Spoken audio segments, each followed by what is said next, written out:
এই প্রশ্নটা কি কখনো তোমাদের মাথায় এসেছে যে কেন ডিএনএ শুধুমাত্র জিনগত বস্তু হিসেবে আমাদের শরীরে থেকে থাকে, কেন আরএনএ নয়? চলো শেষ পর্যন্ত দেখো, কারণটা বলছি এখন।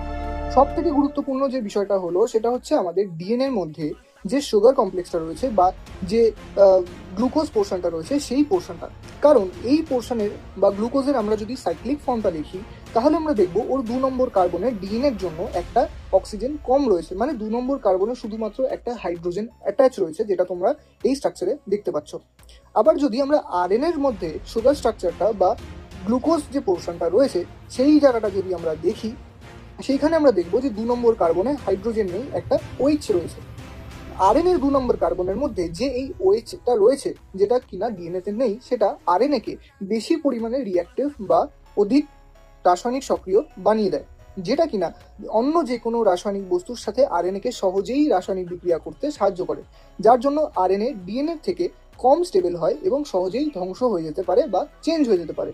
যেটার জন্য আমরা দেখতে পারি যে যে কোনো ধরনের আরএনএ ভাইরাস, সেখানে কি হয় না, আরএনএর মধ্যে খুব বেশি তাড়াতাড়ি মিউটেশন হতে পারে, কিন্তু ডিএনএ যেহেতু খুব বেশি রিয়াকশন করে না বা খুব বেশি স্টেবল, তাই জন্য ওর ক্ষেত্রে মিউটেশনস হওয়া বা চেঞ্জ হওয়া খুব বেশি কঠিন ব্যাপার।